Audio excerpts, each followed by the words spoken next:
Now, what do you see happening? You're starting to see in places like China, where breast cancer wasn't a thing, all of a sudden, explosion in breast cancer numbers. Massive, massive explosion. Why? Because you remove the ancestral food and the ancestral diets, and you add in things that are not meant for humans that cause inflammation. And what was removed?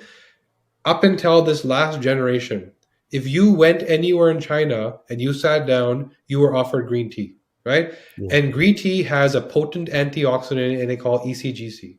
Very potent antioxidant.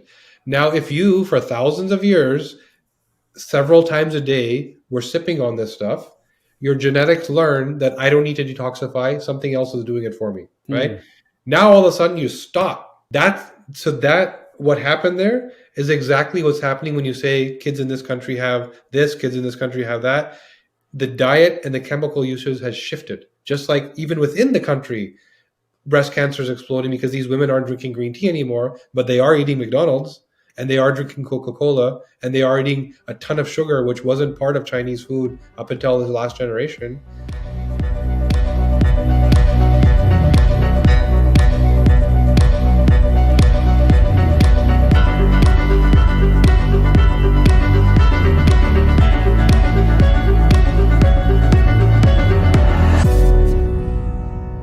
Welcome to Growth Minds. Whether it's your first time here or you've been here before, I'm curious to know what it is that brought you here.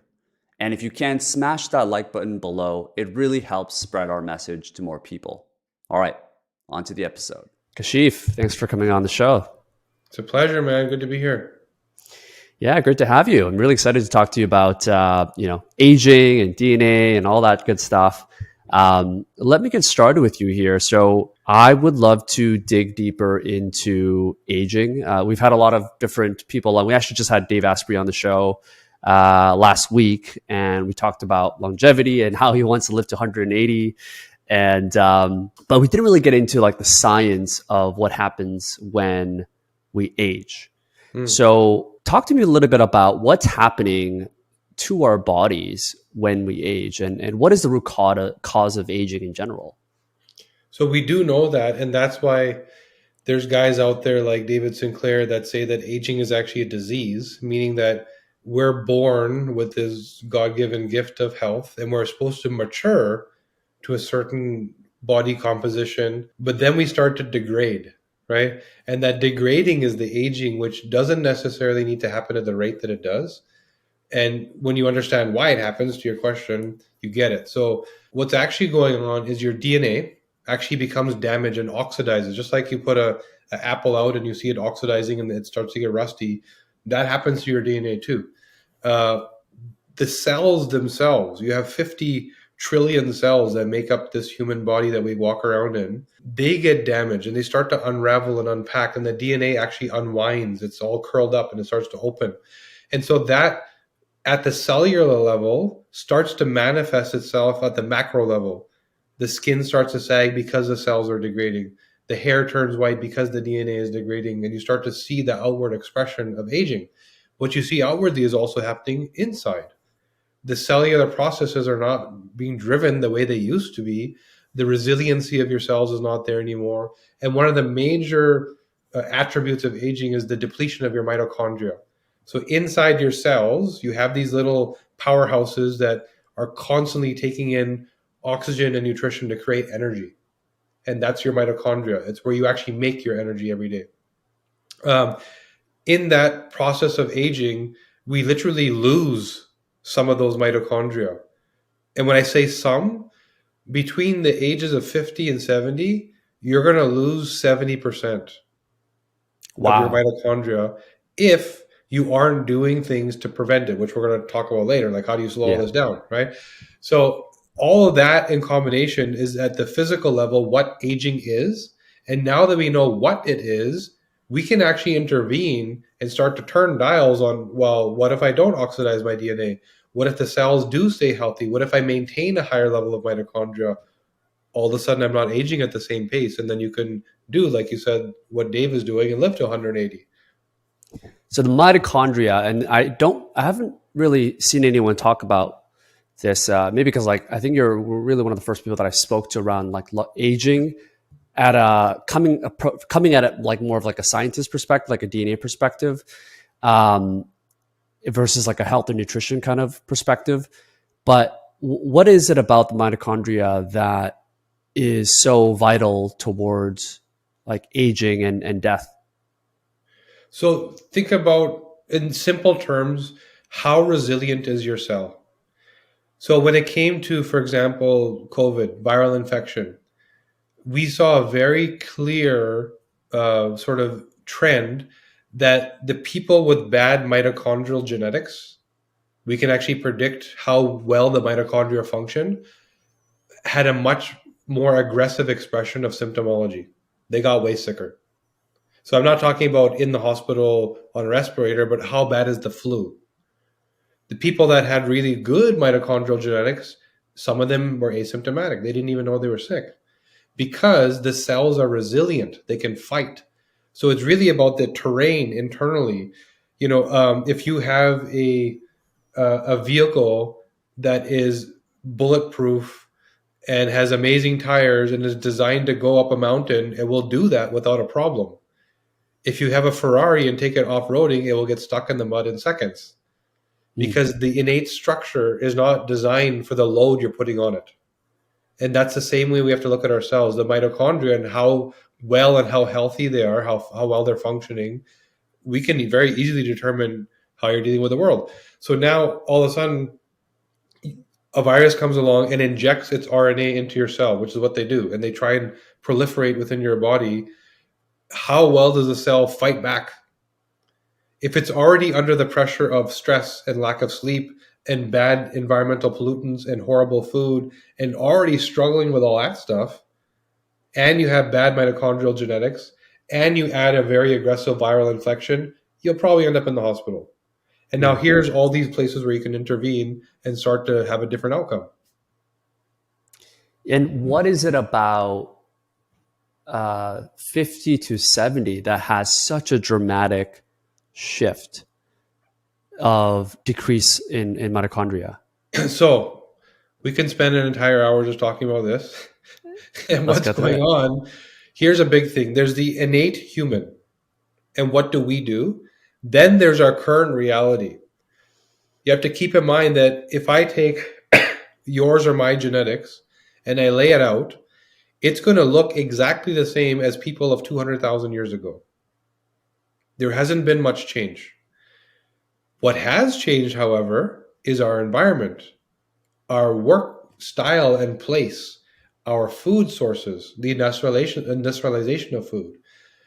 So now all of a sudden you have these 200,000-year-old genetics that are designed for people of, when you think of industrialization in the modern era, when did that really start? A couple hundred, maybe 300 years ago? So that 300-year-old blip in this 200,000-year-old timeline, we are not aligned for our current reality, right? So now when you get to that age of 50-ish, right, and your body has been fighting off the pesticides in your grass and the cleaning chemicals on your desk and the dry cleaning that came home with chemicals and the lack of sleep and the overloaded schedule and the helicopter momming and all these things that are our current reality, you're already pushing your body to a point where it was not designed for on all these different fronts. And then at that age, your hormones start to deplete. Right? Women get into menopause, men get into menopause. Some of the other key systems start to deplete. The amount of inflammation that you're increasing over time from all these poor choices, they reach this tipping point. Your body just can't tolerate it anymore. And the load on the cells becomes so much more. So it's around that amount of time that our body can fight. Then the hormones drop, then the mitochondria drop, then all these things start to happen. But it's happening at a more accelerated rate now and a much more clear, obvious rate, to the point where, by the way, the American average today is you are expected to have your first chronic disease by the age of 55. You are expected to have 2 by the age of 65. And you are expected to spend the last 15 years of your life in treatment. That's the American dream right now, the reality and average. because all of our misaligned environmental exposures and choices, etc., on top of this very antique DNA that is not designed for today, plus the sleep and all these other things, it's no wonder we start rapidly aging by the age of 50 when our body can't handle it anymore. Right. Now, when we look back though in the last maybe 10,000 years and we look at the life expectancy of someone that lived in those times versus now, obviously back then they didn't have access to things like antibiotics, or there's tons of premature baby deaths and stuff like that. But considering all the, like, excluding all of those things, are humans today living any longer when we look at studies from back in the day, given all of our So, access to technology? so now most of what we look at as our history is, call it, AD, the last sort of 1,000 years, right? Or post Christ, 2,000 years. Sorry. Um, Again, versus 200,000. So it is very, very much true that today we are living a lot longer than our recent ancestors, than great grandma, great great grandma, great great great great grandma, right? What is not true is that in that rest of that 200,000 years, that people died that quickly. Mm. As those, and why? Because they didn't, that's when all of what we're now doing to ourselves started: the viral infections, the plagues, the battles, the malnutrition. That's a recent history problem, right? So if you really go back and you look at ancient text, and whether it's ancient religious texts or ancient cultural texts, we talk about people that lived 100, 200, sometimes 300 years. Right? And this is when we see it kind of as fairy tales, but when we start to dive into the science, we understand why. So human evolution went through this really weird thing of learning how to kill ourselves and fight and cause plagues and having horrible hygiene and having no nutrition in our recent history. Prior to that, which we don't think about, it was very different with the same DNA, Hmm. right? Wait, so what is like the longest living person that has ever lived that we know of? Is there any data on that? Yeah, so there's even like recently somebody just died, I think at 128, I believe, just recently, right? Um, Yeah. so now it depends who you ask, right? It's fairy tales. Yeah. If you go into northern Nepal and you go into the monasteries and you talk to the Buddhists, they'll tell you there's a guy sitting right here that's 200 years old and you're talking to him right now. Hmm. If you look at Western documentation, they'll say no one's ever lived past 120, right? Approximately that number. So information, as abundant and as easy it is to access online, it's still limited to who it came from, which is Western knowledge, right? Go east, go talk to these people, go to a blue zone where everybody lives over 100 and find out what their habits are. And we can talk about some of those habits. And you'll see it's very easy to change longevity and lifespan. But how old have people lived? Again, it depends how open your mind is and who you're willing to talk to. Right. Yeah. So are you saying that if we were to remove, like, given that over the last 200,000 years that our DNA has stayed relatively the same, Mm-hmm. that if we were to remove the things in our lives that are killing us today, such as like the pesticides and all of these different things, from from the day that you're born all the way up to the moment that you die, that the average person, what do you think the average person is with the current DNA set that we have and the technology that we have is designed to live until? I think 120 is the right number. That should be So the I think, average expectancy. yeah, I think that's the number where you live with vitality. It's one thing, health span, is very different than lifespan. Lifespan is how many years have I been alive? Doesn't mean a lot if you're in a hospital bed for 30 years, It's true. right? From the age of like 70 to 100. So health span is, I was riding my bike at 110 and playing with my grandchildren. and then a coconut dropped on my head and I died, right? That's a very different reality. So um, the way we see things is, how do you maintain the youth and energy and vitality of your 20s deep into your 80s, 90s, and 100s? And Mm. it's by analyzing your DNA and understanding what your individual red flag is. And I'm not talking about you have an 80% chance of breast cancer or 60% chance of Alzheimer's. That's very old genetic technology. It's like, it's more along the lines of your detoxification system is missing a couple of genes. So when you go golfing and you're breathing in toxic pesticides for 4 hours, that may cause you cardiovascular disease because of the inflammation. It may be that you're entirely missing the gut detox genes. So now when you go out for lunch every day with your coworkers and you're eating out of plastic, pesticide laden food, processed crackers, cookies, whatever, your gut can't block those toxins from entering the bloodstream, which may lead to cognitive decline and dementia. It could be the woman for whom we say, you make a toxic version of estrogen. We can see it in your DNA. You don't make estrogen, you convert it. Yes, you do, just like other women, but you convert it into a toxic metabolite. So now when you go take the birth control pill versus everybody else, all of a sudden you may get a stroke, or you Mm. may cause breast cancer, or you may cause ovarian cancer, because that ovarian toxicity causes inflammation in very specific parts of your body.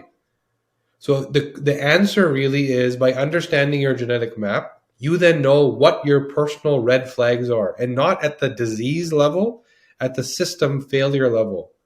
Neurochemicals, gut, brain, heart, diet, nutrition. Should I be a vegan? Should I be a carnivore? What are the genes that actually make those digestive enzymes, that break those macros down, that actually allow you to use them as fuel? So you start to understand that, then you can make your own individual playbook. If I do all of this, I shouldn't ever get sick because I've not done any of the things that are my red flags. But if I do Right. all of this, I'm pretty certain that I'm going to live the American dream. And by the age of 55, I'm going to have something. So that's the current, sort of the most recent and most modern form of interpreting DNA, is more at a functional level, at a system level. Right. And this is really where the DNA company, just drop my mic. This is really where more the DNA company will come in. We'll get into that.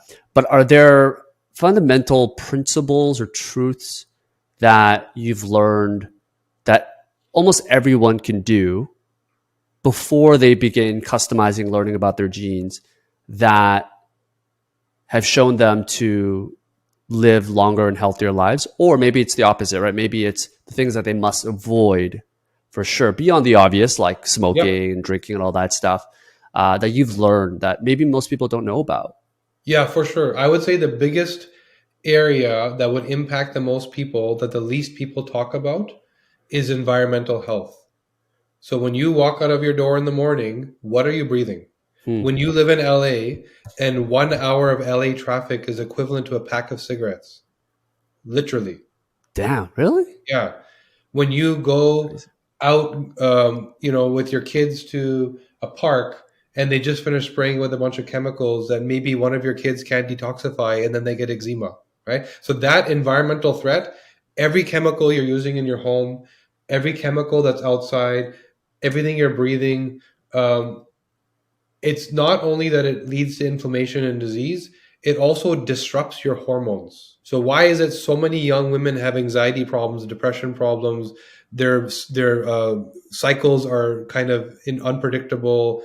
Infertility is crazy. Menopause is such a roller coaster, because these chemicals, these environmental threats, mimic hormones when they enter your body.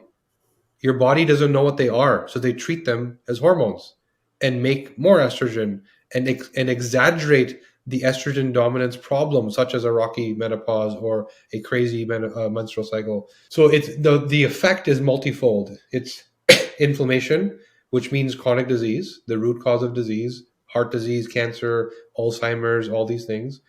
It's hormone disruption, which leads to mood issues, which leads to all the female problems that we hear about that are gray areas that don't really get resolved. And it leads to neural inflammation, anxiety, depression, distractibility, burnout, because the brain is not in the right context. It's inflamed, right? And in children, that could lead to even more problems like behavioral development, things that we call autism, which in most cases they weren't born with, right? So that I would say is the biggest sort of threat, is understanding that you're constantly exposed with stuff that is slowly killing you and you're clueless about it. And when you get a clue about it, you'll feel so much better instantly. Yeah, that's fascinating. This is part of the reason why I used to live in Mexico City for a while, and it's probably one of the most polluted places around the world. And just even being there, like you get skin rashes, and like the first couple of days of being there, you'll have acne, you'll have all of these like breathing issues. It's also higher up. And I realized that it just wasn't sustainable. And it kind of gets me thinking about the idea that like when you live in big cities like New York City, Toronto, in your case, LA, a lot of people have these crazy stress and anxiety mostly because I guess you would think is because there's a lot of people, but you're saying it's not just because of those factors. There's actual environmental factors that are causing hormonal issues that are making them more anxious from like a hormonal perspective. Yeah. So the stress trigger causes stress. There's no doubt, whatever that was. To what degree does it affect your life is based on what body are you dumping that into, right? We can also talk about mood and behavior. We can get there about how people perceive things differently based on the neurochemicals. We really mapped that out well. But in general, if you are neurally inflamed, if you're head to toe suffering from metabolic inflammation because the food and the environment is a threat and you're not aware and you are under the threat, then when the stress happens or the anxiety happens, then you can bet you're going to feel it at 8 or 9 out of 10 instead of the 2 out of 10 that it could have been, right? Your brain is not ready to cope with another low. When you're already pushing it so hard with inflammation, it can't handle anything else. Versus your brain is at 0 and ready to take on whatever load you can give it because there's no problem right now. Yeah, it's interesting.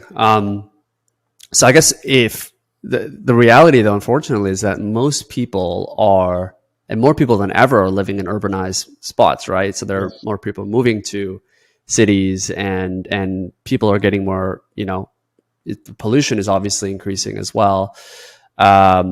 What can people do if you're already living in a big city, you're committed to it, you've got family and all that stuff, you don't have plans to leave? What are some of the measures that they can take so they're not super exposed? They're not exposed to these. So there's a couple of thinking. So first of all, there's 2 dials you can turn. It's remove the threat or supplement your body systems to cope with the threat. And you're precisely correct that most people don't have that option of, I'm going to leave, work and live in the city. That's my life. That's my career. What do I do if I move? My employer doesn't want me anymore. So then you have to pick option 2, which is to supplement the system. So first of all, you can get tested for various things. You can look at heavy metals. You can look at certain proteins that point to inflammation. Any functional medicine doctor knows what these tests are and can help with them if you want to get more precise on where you're not doing well. But you can also supplement to support these systems. So we need to understand genetically which part isn't working, and then you supplement for that. So now I'm in a city, I'm exposed to this stuff, I can't leave. There's 3 big systems I would look at. Antioxidation. So again, going back to mitochondrial resilience, and the genetics of that are very clear. We look at the SOD2 gene. We can determine how well your cells remove oxidation from the cell, which allows them to age slower versus choking them in oxidation, which ages them rapidly, right? So now we can determine the genetics of that, and that may be the area you need to focus. And I'll tell you what to do about that. Or it could be your detox, glutathionization. Glutathione is this sort of, call it a traffic cop in the blood that's looking for heavy metals, chemicals. You drink a glass of wine, you know that your liver gets rid of the alcohol for you. It's doing that with everything else too, any toxic threat. So glutathione is the mechanism by which it's binding, finding, sending to the liver, getting rid of it. That may be what you're not doing well. So it may not be at the cell level, it may be at the detox level. Then there's another system called methylation, which is another phase of detox where methyl groups are sent, attached to a toxin, makes it water soluble so you can pee and poop it out, as opposed to the liver, you pee and poop it out. Some people don't do that so well. Then we look in your methylation cycle to see out of the 7 or 8 genes that are regulating the cycle, which is the one that's not working, or the 2 or the 3. Because it may not be you need methylation support. You may just need B12. You may just need folic acid or folinic acid. Maybe that's the gene that's not working, and everything else is doing fine, right? So we can get very specific on which of these core systems that support you from environmental threats and food threats, by the way, which one's not working properly. So supplement for that and make that thing have a superpower now so that you can cope with your reality and you can continue to work. And so that's the one, is supplement. The other thing I would say is sauna is a big one. People that go to the sauna 3 times a week have approximately 30% less chance of cardiovascular disease and cancer. 6 times a week, it's minus 60%. Wow. Truly. Because, and what does that tell you? Exactly what we're saying. Sauna detoxifies you. You do it 6 days a week, minus 60% chance of cardiovascular disease and cancer. So isn't that telling you that toxins cause cancer and cardiovascular disease, which is exactly what we're saying? Right? The reason your cells age and degrade and you get sick, and there's so much more chronic disease today than our ancestors ever saw. They didn't die of chronic disease. They died of other things. They died of frailty, old age, right? So we now know that they corroborate with each other. That it makes sense that detox, you live longer, toxins make you sick and die, right? So sauna is another big one. Oxygen or O2 therapy, hyperbaric, or even IV oxygen helps your cells stay resilient and fight all this stuff. It's not an everyday thing. It's a once in a while that you may do. Mitochondrial stimulation through red light. There's places you can go to, depending what city you're in, that you can literally lie on a red light therapy bed that charges the mitochondria and allows it to fight.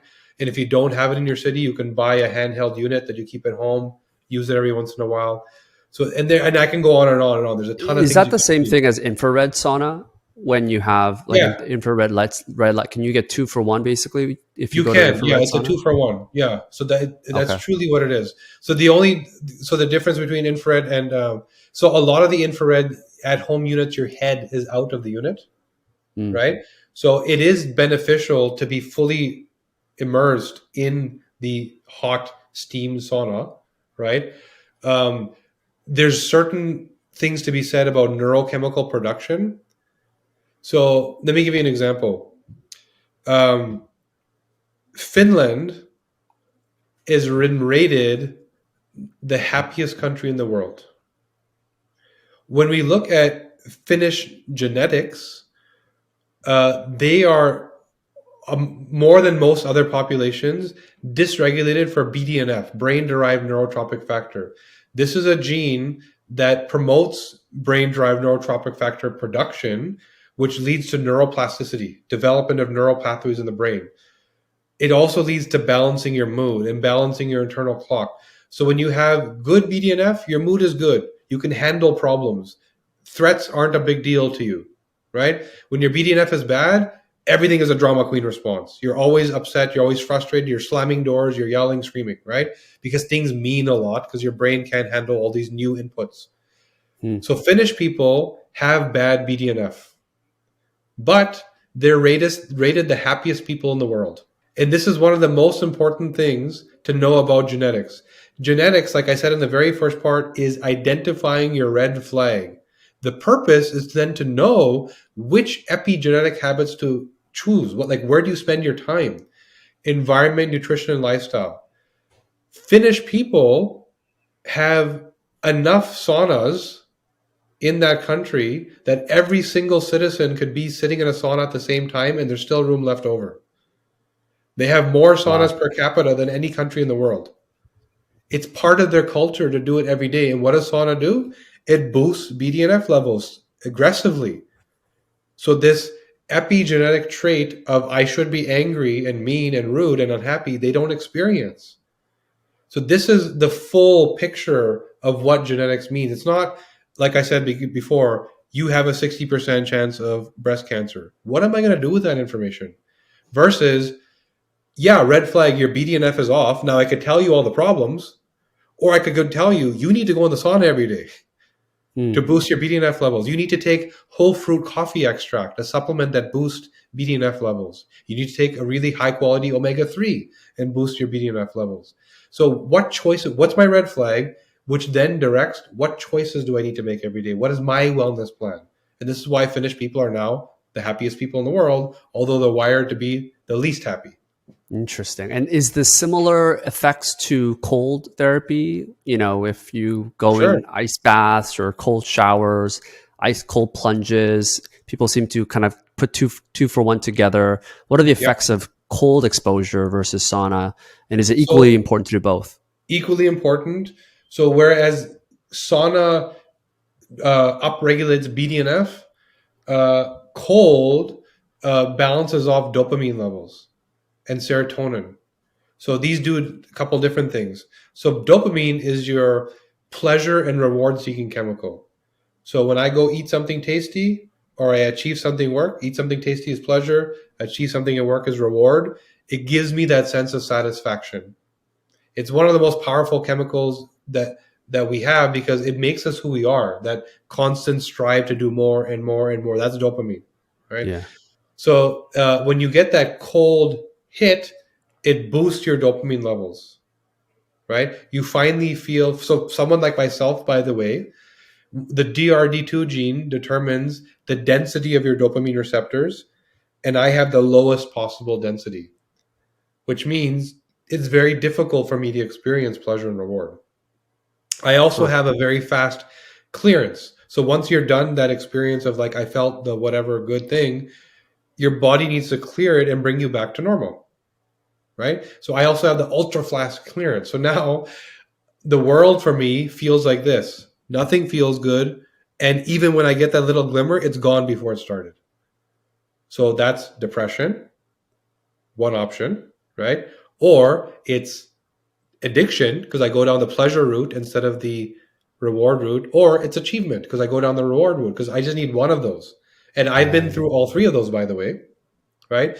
So now I understand that when I am on a holiday and I'm not working and I'm not getting reward, or it's the weekend I'm with the kids, I do that cold to boost my dopamine to get me to a Zen state where things are good enough and I do feel like everybody else in the room.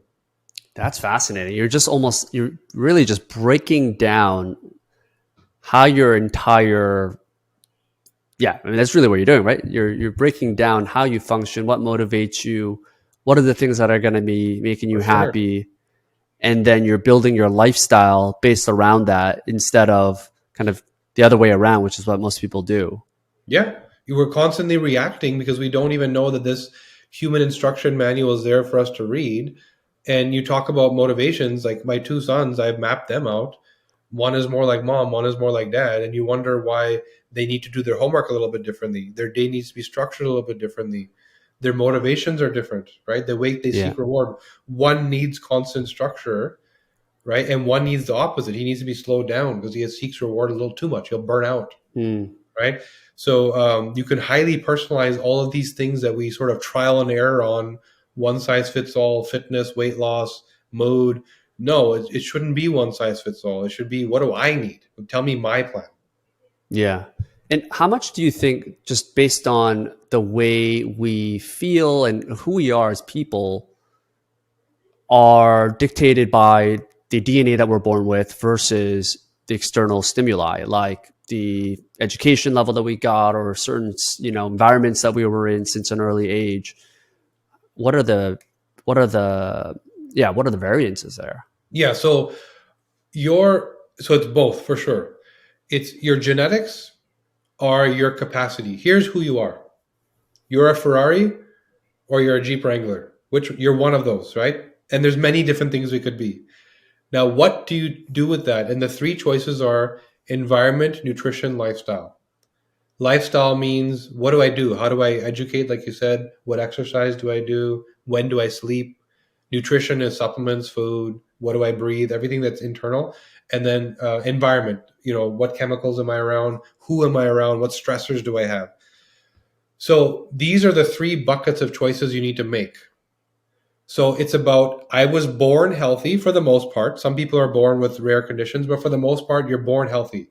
Now, how do I keep that? Right? When I'm 25, I feel like I've matured. When I'm like 30, it's like I'm now an adult. I am who I am. How do I stay there? I don't want to look like a 90-year-old. Right. Right? So you now need to get into this. By understanding your genetics, it's like, here's my gaps and holes and the things that my body's not doing well. What is a gene? A gene is an instruction cell that tells your cell what to do. So you have this human instruction manual. It's in every one of our 50 trillion cells. Different cells read different parts of the manual. So your heart cell reads the heart section. Your brain cell reads the brain section so that they can do their jobs. Now, based on the instruction, you can understand how well they're doing their job. So if there's a certain part that's not doing well, that's where you need to focus. And what does focus mean? Environment, nutrition, lifestyle choices. What are the right choices for me so I can help that job get better? And all of a sudden, I've taken another check mark on slowing down aging and preventing disease, right? And you pick away Yeah. at all of them. And why can't you be 120 and riding your bicycle? Because you removed all the threats. Mm. Yeah. It's interesting also, like the cultural differences. Were you born in Canada? Like, Yeah, what's your West Coast, background? Vancouver.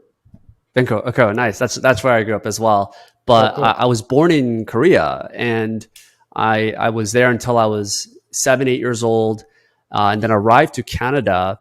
And the moment I got to school, like I would see these signs plastered all over our cafeteria when I went to elementary, which is like peanut butter allergies or peanut allergies, and you'd have the big, red sign that's Xing Yeah, it out. And I didn't even understand it because yeah. I don't think peanut allergies are a thing in Korea or Japan or a lot of these Asian countries. And for the first time, I realized like people can die just from eating peanuts Yeah. sometimes. Yeah. And now I was just in Argentina, and like Cialis like is like a huge thing there. A lot of like gluten issues. So why is it that certain cultures and certain countries have more predisposition to allergies and diseases versus others where their Now, environment might be the same, right? now the big mystery is answered in your question, because it's not that it's certain ethnic groups, it's certain countries. Because now look at the generation that grows up in Vancouver, like you and me, that are Pakistani, Indian, Korean, Japanese. They also have allergies in Vancouver that their ancestors didn't in Japan from the Oh, exact really? same foods, right? Huh. So what happened? They weren't ethnically wired for allergies or not allergies. The regulatory guidelines around how you're allowed to process foods, what chemicals you're allowed to use, what medications you're allowed to give a child, what chemicals are allowed to be sprayed in your lawn are different in different countries. There's chemicals that we use in bread in Canada. Because there's a long winter, the Canadian government allows for some chemicals that dry the wheat faster so that we can store it and rotate the farming faster. That chemical is illegal in most of Europe because of Hmm. how toxic it is. So I talk to people that say that, well, my ancestors ate bread. They didn't have a problem. Why are you telling me to stop eating? Yeah, that was in England. But you're talking about your uncle in England who ate British bread where this chemical isn't used. So we give the food the blame, and that's a mask to remove the knowledge of what's actually going on. What's actually going on is these kids that are born here are given certain medications, are exposed to certain chemicals, are breathing in certain things at school that kids in those other countries aren't. Then the peanut that they eat is processed so aggressively with so many chemicals. Do you know, when you read a package of some organic candy, for example, and it sounds great, organic, sugar free, and it says natural flavor, right? And that sounds good because natural means it either came from a plant or an animal. So what could be wrong with that? It takes 75 chemicals to take that natural flavor from a plant or an animal and turn it into the thing that needs to be put into your food, which none of Huh. those 75 chemicals are listed as ingredients because they aren't ingredients. They're processing chemicals. The ingredient is the thing you put in, which was already processed, right? Those things are illegal in other places. Those things culturally just aren't done in other places. They actually use the actual flavor because they value the traditional food. Now, what do you see happening? You're starting to see in places like China, where breast cancer wasn't a thing, all of a sudden, explosion in breast cancer numbers. Massive, massive explosion. Why? Because you remove the ancestral food and the ancestral diets, and you add in things that are not meant for humans that cause inflammation. And what was removed? Up until this last generation, if you went anywhere in China and you sat down, you were offered green tea, right? Yeah. And green tea has a potent antioxidant and they call it ECGC, very potent antioxidant. Now, if you, for thousands of years, several times a day, were sipping on this stuff, your genetics learn that I don't need to detoxify, something else is doing it for me, Hmm. right? Now, all of a sudden, you stop. That what happened there is exactly what's happening when you say kids in this country have this, kids in this country have that. The diet and the chemical usage has shifted. Just like even within the country, breast cancer is exploding because these women aren't drinking green tea anymore, but they are eating McDonald's and they are drinking Coca-Cola and they are eating a ton of sugar, which wasn't part of Chinese food up until the last generation, causing crazy inflammation, right? And they're taking birth control pills to increase that estrogen toxicity load by adding more estrogen. So there's so many factors. So that's Yeah. my long answer for your short question, is that you have to think about it differently. It's not that it doesn't happen here, it does happen here. It's that those people all came from different places. They're now all in this bubble where all these chemicals are being used. Yeah. There's so many variations. It is so hard to come up with like one like magic bullet answer to describe this. I mean, I was even just researching yesterday about why, because I'm here in Brazil right now, and even places in Europe where if you buy eggs at the grocery stores, you never see them in the refrigerator. They're Yeah, always laying down, or even milk. Whereas yeah, if you go anywhere in the US, you go to Costco in Canada or anywhere else in the grocery store, they're always in like cold refrigerated places. And I read that it's because the FDA and I guess I don't know what the equivalent of that is in Canada. They removed because salmonella is such a big issue in terms of like how they are strict with violations and policies there, that they remove the coating in the shells of the eggs so that there is it's basically clean more, but it removes the coating of the right. eggs. So you have to refrigerate it because it's refrigerated from the moment that you're actually being processed all the way to the grocery stores. Whereas in Europe and I guess in other parts, they're more chill with that. And I don't know, like that might also have something to do with the nutritional value, or it could have something to do with like how people gain benefits, or it could remove some of the. I have no idea, but I don't know the nutritional Yeah, science of it. But I think it's like that's another a example of. perfect example of one of the easiest ways for people to see and understand nutrition density. So go buy an egg from your supermarket, your average, mid-priced egg, crack it open and see what it looks like. It's going to be the white egg, but then there's going to be a yellow yolk, right? Right. Now on the weekend, go to a farmer's market somewhere outside of the city and buy a pasture raised egg from a chicken that was like pasture raised, meaning it ate off the land. Crack that open. It's going to be a deep dark orange, right? That individual egg that was, drawn naturally. It wasn't force fed to produce more and all this kind of stuff. And it was eating worms off the ground, right? Dark, deep orange yolk. What is food? Food is a vessel to take nutrition from the earth, minerals and everything, and transport it into our body. That's what it is. And yes, we enjoy it along the way. When you eat a fruit, you're plucking something from a tree that drew minerals and nutrients from the earth and put it into that fruit. And now you're taking it and using that to transport it into your body. Hmm. That's why we need to eat. It's not why we want to eat, but it's why we need to eat. So when you take that chicken and remove it from its natural cycle of extracting valuable nutrients from the earth that it eats, like worms, and then converting that into an egg that we then eat, you no longer have an egg. It's not an egg anymore. It is a bunch of bio liquid that looks like an egg, but it does not deliver the nutrition value that an egg is supposed to.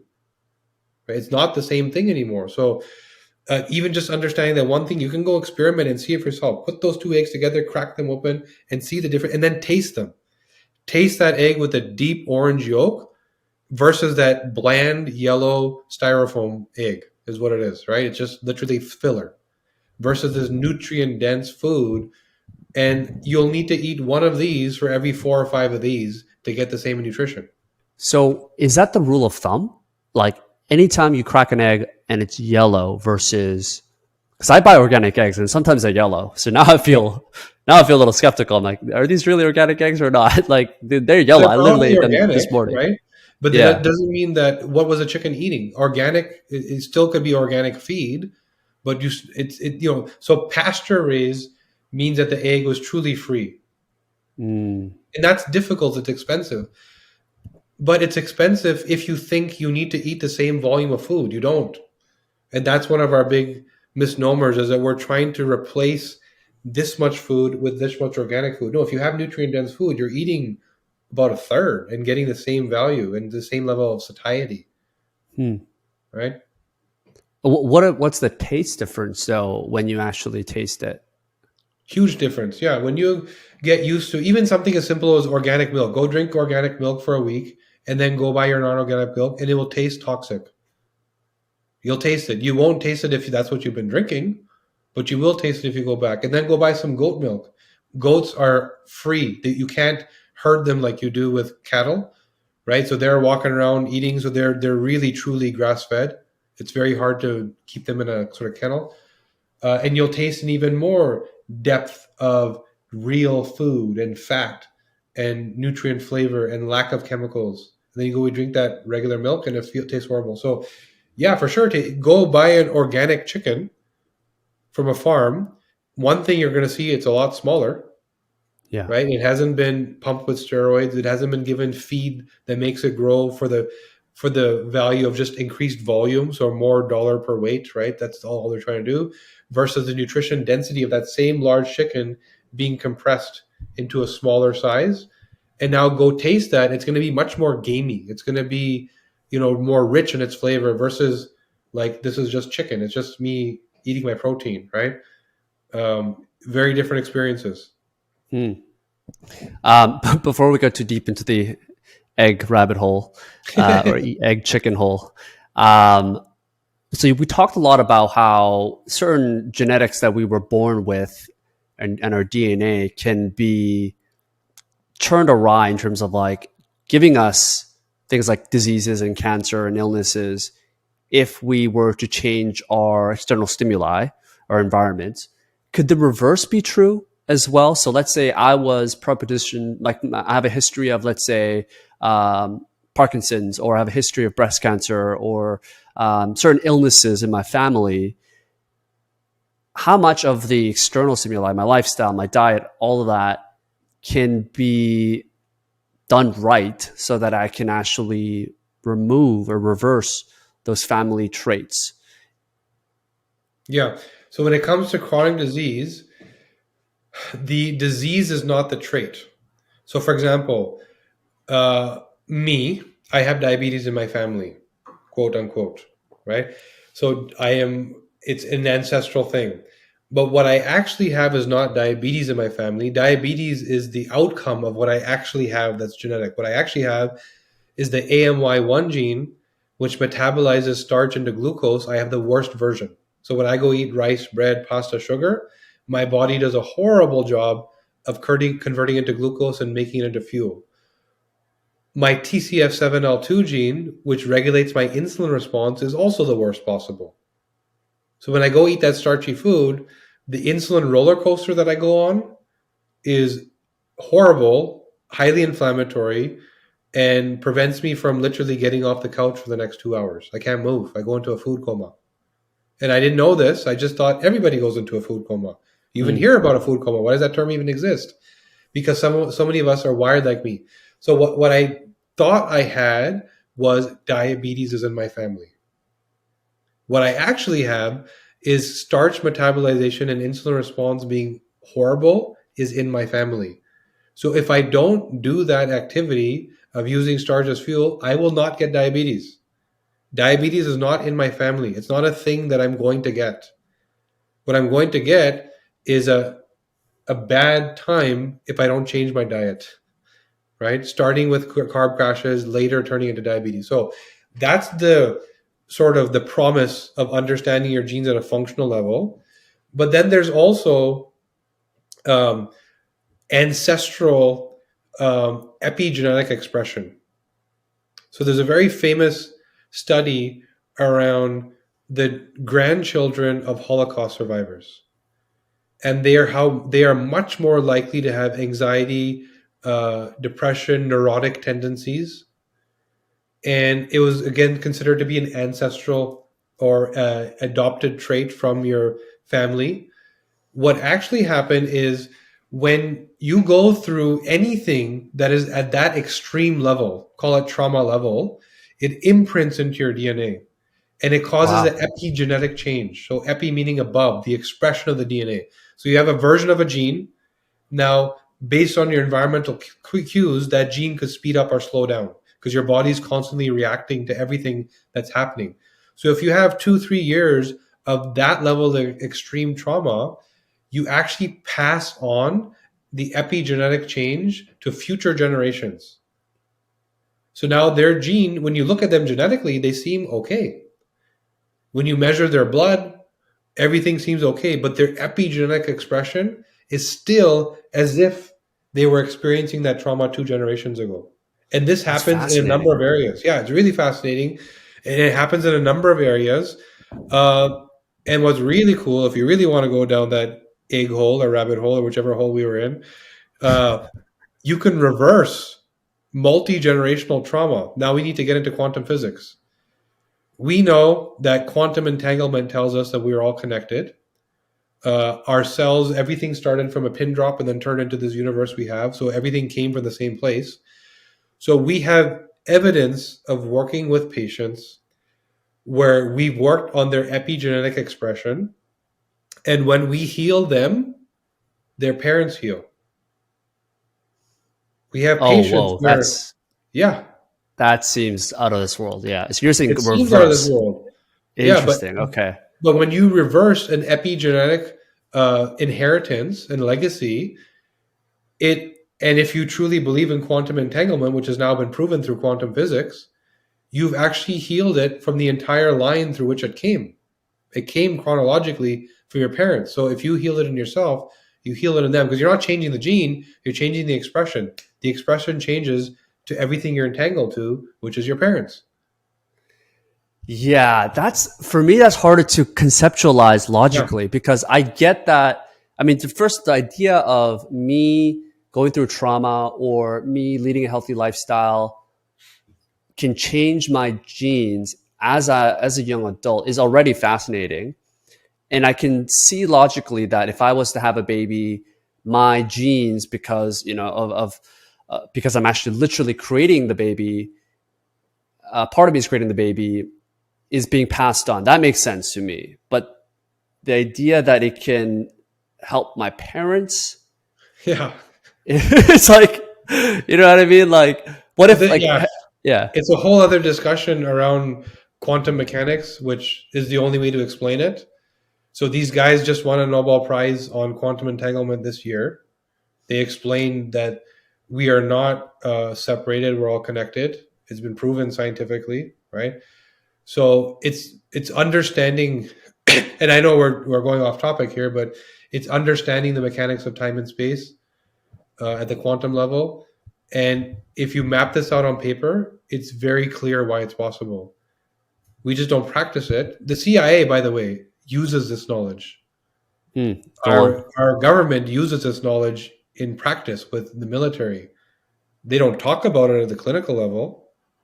You know, they have labs where they're working on this stuff and they're actually actively not studying it but using it. and they're not hiding it. It's open for anyone to discover. But so, anyways, again, it would take us Where an are they hour using just it to. though? Sorry. In what way are they using it?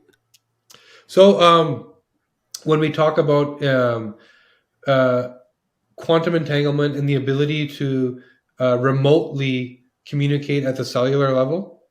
So I'm talking about child healing parent because we remotely dealt with epigenetic expression that are connected in the quantum field, all scientifically proven. This is not my theory. This is physics. A Nobel Prize was just awarded for this. Depending to what level you're able to understand that field, the manipulation of it, and your ability to use it, it goes beyond your parents to other people, right? So we have CIA projects where people are sitting here in a room in New York, mapping out, drawing some remote location where some hostage is being held that they've never been to. This is Hmm. actually happening today because they're connecting on the quantum field to that person and visualizing what that person sees to then pass that map on to the squad that's going to go rescue that guy. This is That's happening right now. crazy. Yeah, Wow.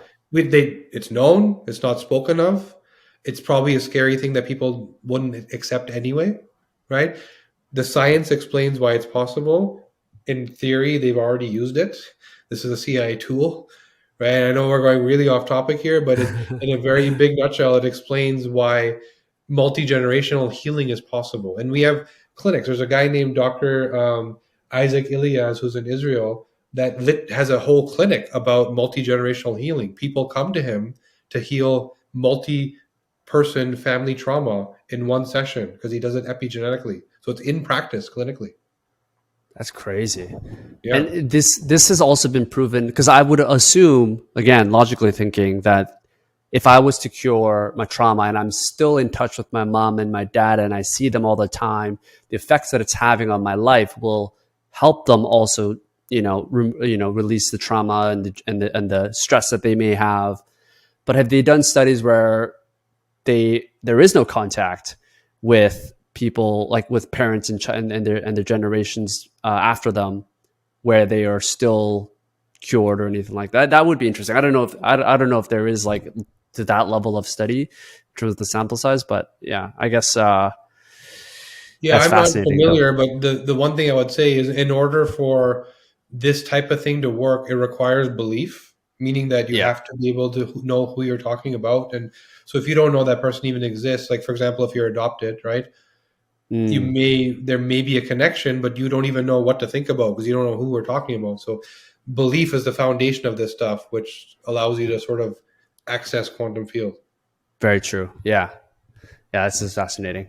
Not off topic at all, by the way. Like I think all this stuff people will still be interested in stuff. But just going back to overall health, and then we'll get into the DNA company as well. Sure. Um, just like overall basic foundation systems that people should do. I would love to go into, and I think this will kind of tie in nicely with the DNA company, but supplements. So supplements, I have like a weird relationship with because I've taken a lot, I've taken little. I've heard from doctors that you should take it from Whole Foods, and it's hard to know exactly what you should be taking and what you shouldn't be taking. Um, but I guess before that, from an annual blood checkup perspective, when people are going to their doctors in Canada, obviously we have a public health system, so but it doesn't really check for a lot of stuff from a nutritional perspective. I think Right. like B12 is one of them. But recently, I started checking testosterone as a male.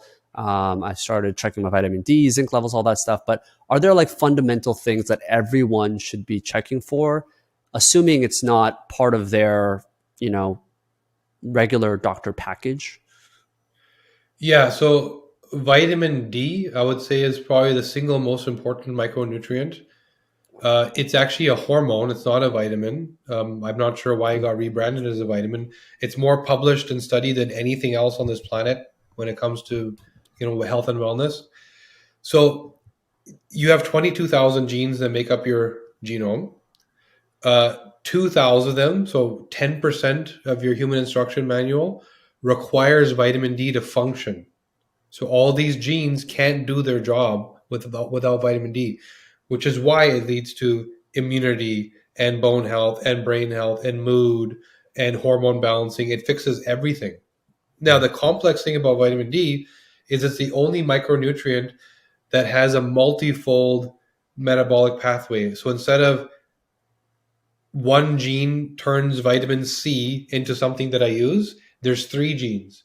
And there's a reason for that, because vitamin D, you get it from the sun primarily. And if you have too much, it's toxic. So a lot of our ancestors built mitigation pathways to take it, but not use it. So there's a gene that takes vitamin D from the sun, D2 converts it to D3. That's step 1. There's another gene that then transports it in the blood to the cell where it's actually used, step 2. There's another gene that binds it and connects it so that you can actually use it and the DNA gets to work, right? So now, in that process, we find a lot of people don't transport and bind well. So when you go get a vitamin D test and you're told you have a certain number, that's how much you've converted, but it doesn't mean that's how much you've used. It's very important to also understand that genetically, because there's some people where we tell them they need to take it twice a day. Because if you don't metabolize it well and you don't transport it well and you don't bind it well, if I tell you take 3,000-4,000 IU, you might have only got 500 out of that. Right? Because you can't bind it and transport it efficiently. So you need multiple doses. And so much gets healed and improved from optimal vitamin D. So that's a big one. I would say hormones are so impactful when it comes to aging and health, and so misunderstood. So we cannot just take our, so many more people are going on to hormone therapy. I'm a man, let me take some testosterone. I'm a woman, let me take some estrogen. That's kind of what's happening. Right. So what if you're a man? We train NHL hockey players because we're in Toronto. There's a lot of some of the top NHL trainers are here, right? It's a mecca for hockey training. So we work with a lot of these NHL athletes. In 2019, we went through this phenomenon where all of these hockey players that were not recovering properly, that felt not as good as the gym, were given what's called an androgel pack. So it's a pack you put on your stomach. There's an androgenized or testosteronized gel that your skin absorbs. And the thinking is you got more testosterone now. Good, right? The hormone pathway looks like this. Progesterone converts it to testosterone, converts into estrogen, whether you're a man or a woman. And there's some nuances of different versions of hormones, right? But that's the general gist. So some of these men came to us saying that I don't feel right. I feel worse after the gel pack, and I have man boobs. What happened? They have gynecomastia, but their hair was amazing and their skin felt better than ever. So there's a gene called CYP19A1 that converts testosterone into estrogen. And some of them had the ultra fast version of this gene. So the good news for an athlete is that makes you big and strong. Estrogen is actually what gives you mass. It makes your muscles big, makes you deadlift 400 pounds. That's not testosterone, that's estrogen, right? But it also gives you man boobs if you have too much. So now you have these guys, and then the answer that they were given by their coaches was, oh, maybe you need more. Let's give them more testosterone. And then the man boobs got even bigger, and they had libido issues at that point. So I would say that hormones are really, really, really important for longevity and maintaining your youth. It's probably, for men, the single greatest marker of longevity is your testosterone levels for men. But where and when to intervene, highly personalized. Right. Don't just go do it. You have to know where to intervene. What you may not need more. You just may need to block the conversion into estrogen, and you already make enough testosterone, right? So those are the two big ones. I would say that if you were to do anything, you do those two, and it can change a lot. Yeah, that's very helpful. Going into kind of the future of genetics and gene editing and all that stuff. Well, let's first talk about DNA Company. First of all, a shit ton of all of this stuff. Like, what did you where did you acquire all this knowledge? I guess I know you were doing nutrients before, so you were kind of in this role. But before that, like, were you studying to be in like sciences or medicine? No. Like, where did you acquire all this knowledge? So when you hear most functional medicine stories, they usually start with somebody that was sick, that healed themselves. It doesn't start with what school did I go to. right? Right. Because, so, anyways, I actually came from the startup world. So I really enjoyed helping small companies go from zero to some level of success. So I would help them with their marketing, PR, help them raise money, help them grow, full service. Let's take your idea and turn it into a business. That's what I did. I got really sick. So I'm 43 now. When I was 38, I had crazy eczema. I couldn't open my left eye. It was like really, like sealed shut from eczema. My Shit. knuckles had so much psoriasis that they were bleeding every time I would grasp my hands like this. I had depression, didn't want to get out of bed. Gut issues, couldn't eat, bloated, gassy, random washroom movements. It was just horrible. And migraines. The worst part was the migraines. Oh man, it was like I go to work, crash, burn. Business partner would have to drive me home. I'd stop halfway, vomiting out the window from the pain. It was crazy. So this all happened, right? So I'm going to all these doctors for all these problems, and I had friends in town that were doctors, so they tried to help me a little bit more, even than the typical, medical experience. And the question I asked is, why is this happening? Like, why all of a sudden all these things? What did I do wrong? And nobody would give me that answer. And I realized that was my first experience of like being sick and needing medical attention. Mm. And I realized for the first time that they don't do that. That's not their job. They don't even care why. All the check mark of success is you complained of this. I made that go away. I did my job. But I don't need to know why it happened and if it's going to pop up somewhere else now. So I had to self learn what was the root of all these various problems. And I started to learn, excuse me, about food and environmental toxins and about stress and about lack of sleep and what all these things were doing to my body.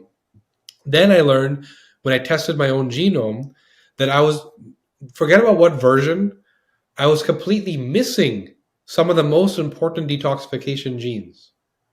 And now our office was sitting 6 floors above a manufacturing company that was pushing toxic pollutants into the airways that I was breathing day after day after day after day after day with zero detox capacity. My business partner has amazing detox genes. Right. He didn't have a problem, right? So now years of that exposure broke me down to the point where things started exposing and like eczema and psoriasis and gut issues and brain issues and all these different problems, all of which had different pills prescribed, which I would probably still be on today.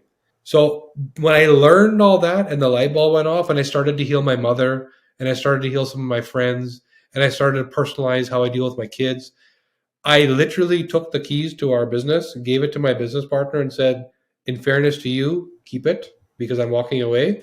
I found what I have to work on.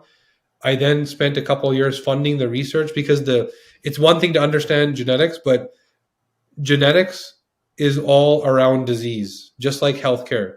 So when you go talk to a PhD or a scientist, they will also talk disease centric. They don't understand what we know. So we had to take that functional medicine thinking, which is here's the root cause of why you got sick, not Yeah. what is your sickness, but why did it happen? And we had to apply that to genetics and create functional genomics, which is how do I use your genome to understand your system failures to then direct you to the right lifestyle, environment, and nutrition choices so that you don't end up like me, right?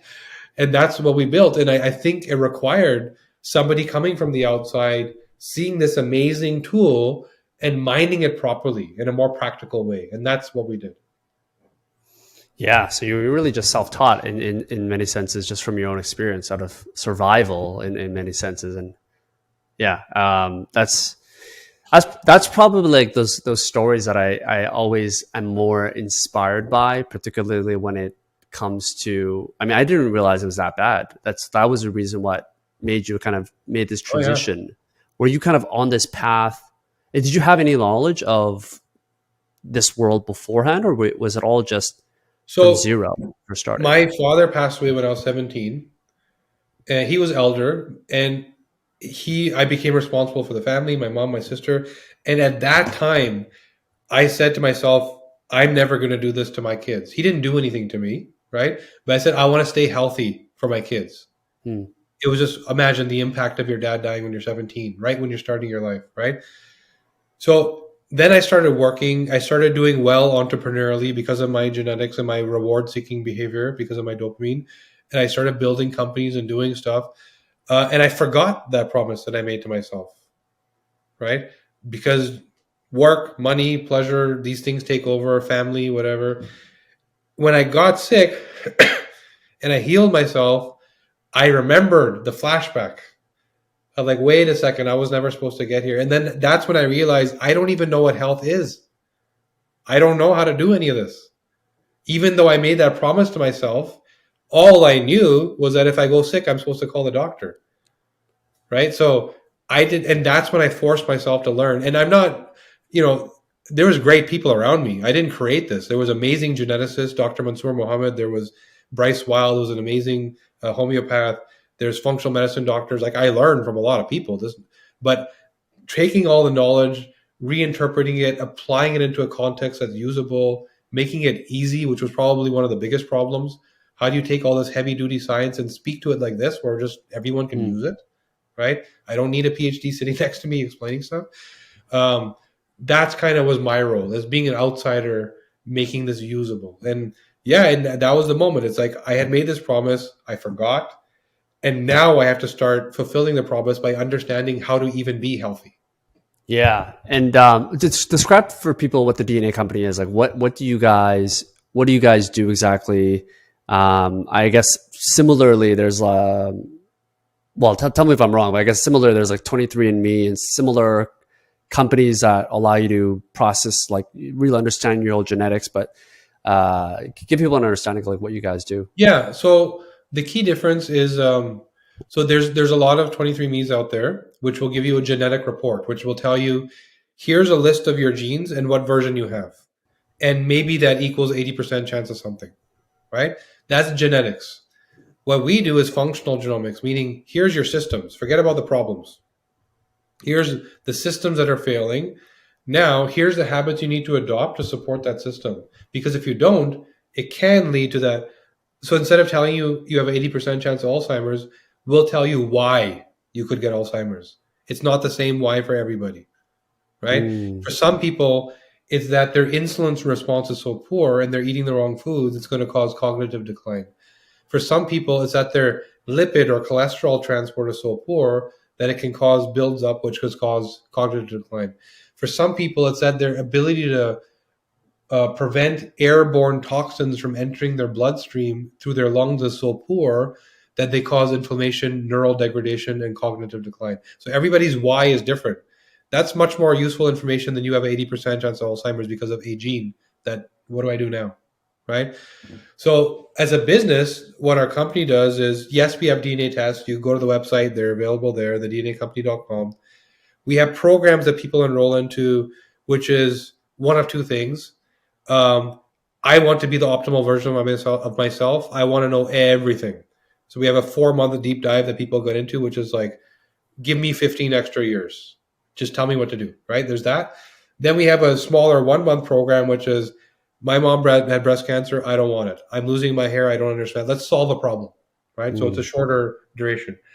But the real thing we're doing on the back end of all that, and what I'm really, truly excited about, is that we now have knowledge. We have IP. It's not just that we test. We know what it means. And I can now talk to an autistic child and understand to help them without their genetic test, because we see it so many times, right? So the real thing we intend to do is to partner with all the healthcare and wellness innovators and help them do a better job. Anybody out there that has a gym, that has personal trainers, is it actually personal? Like, how personal can it get? Anybody that has a string of fertility clinics, well, instead of getting 6 out of 10 results, what if we get you 9 out of 10? Because we know what's wrong with the other 3, right? Anyone that's working on, say, depression, it's maybe in 6 or 7 out of 10 cases, they don't actually have depression. They have a context mismatch like I had. I have low dopamine levels, which means leave me to be and I'll be depressed, but give me a sense of reward and I'll be the complete opposite. So I just need a different context. So this is what I'm the most excited about, is we really think we can change a lot of lives by partnering with the other leaders and helping them do a better job as partners.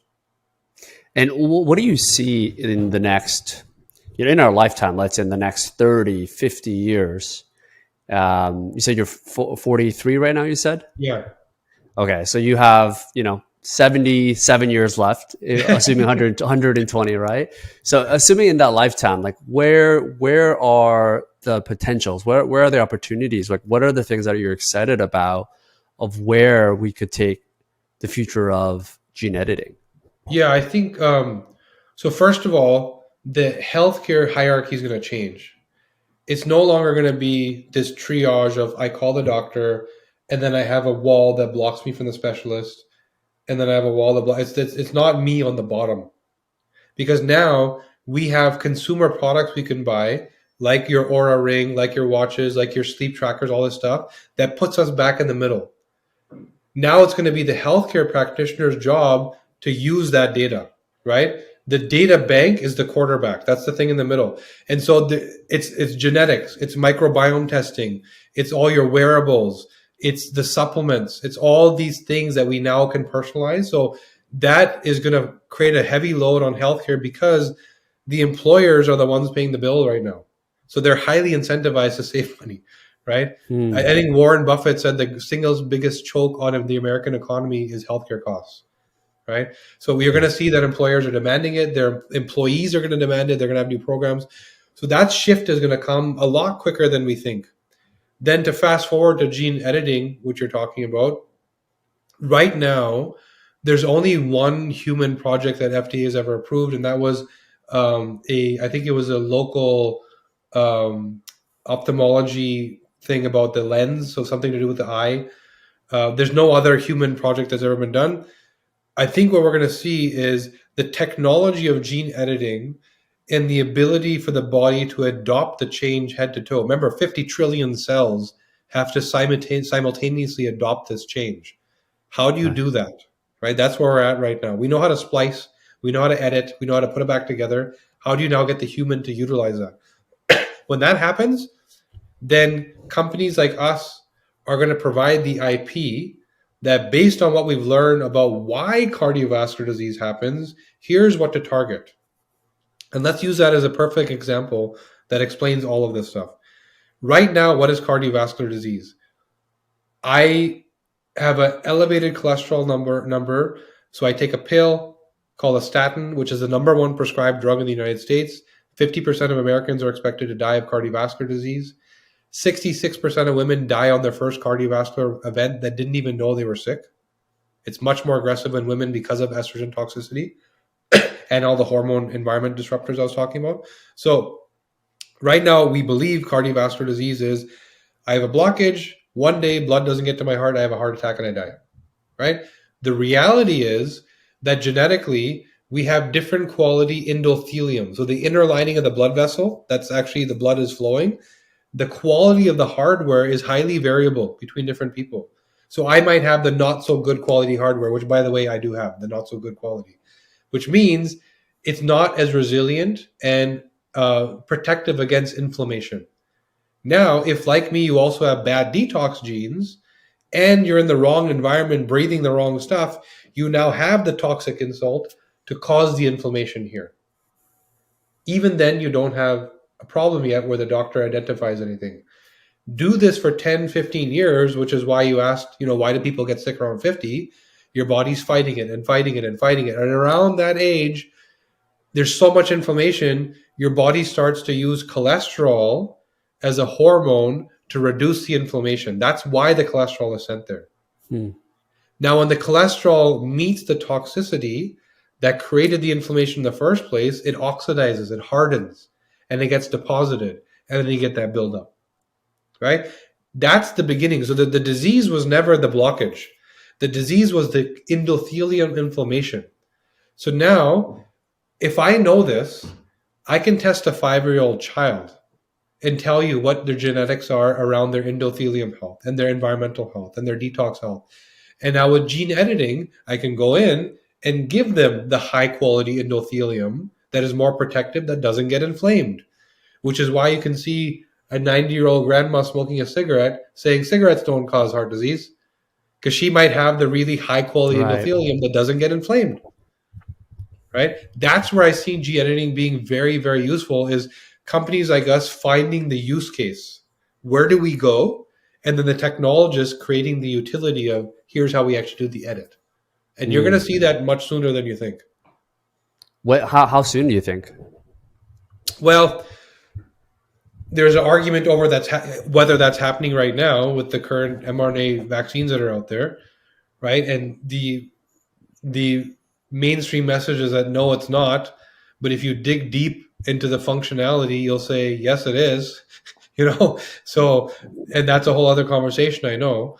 But the technology is borderline already there. So we're already talking about messenger RNA, and it appears to be edits to the genome, right? So that's why I say it's coming much sooner than we think. Genetic medicine. So Goldman Sachs said that by 2030, the genetic therapeutic industry will be a $4.8 trillion industry. Wow. The entire healthcare industry today is $4 trillion. The entire healthcare industry, including surgeries and everything. So just imagine what's coming. That's insane. Yeah. Well, yeah, that pretty much wraps up the questions that I have here for me, Kashif. I know you've got a book coming out, so Yeah. I wanna obviously plug that. We'll have all those links in. Tell us a little bit more about the book, and we can close it off here. Sure. So it's called The DNA Way. I was approached by a publisher, and we talked about my goal was, how do I normalize this? How do I let everyone know that this is part of their toolkit? You can use it. It's very easy. And how do I get doctors to know that they should also have it in their toolkit to help patients? So we wrote the book, which is basically walking through my personal genome as an example of how you can fix everything. Right. And it turned out way better than I thought it was going to be. It's really, like, I read it a couple times now, and I was entertained both times. So yeah, so The DNA Way, it's on Amazon for pre-sale right now, but it comes out in May. It'll actually be, it's gone to print. You can pre-order, but it's published in May. Exciting. All right. Well, we'll definitely link that down below in the comments or in the links below. And yeah, Kashif is so super insightful talking about this stuff. I'm so I admire like how knowledgeable you are without this background. Like, you basically, the conversation that we just had, even I feel like researchers, doctors, scientists wouldn't get to the level of knowledge that you have in such a short amount of time. And yeah, I really respect you for that, and appreciate you for taking the time to share your knowledge. No, thank here. you. It's easy when you want it, and I can tell you almost on a weekly basis, I'm speaking up some medical event, teaching doctors and PhD and geneticists, like speaking to geneticists who went to years of university, all of what they weren't taught. That's crazy. Yeah, and this is what we need. Information is democratized today. Let's use it to our advantage. Yeah.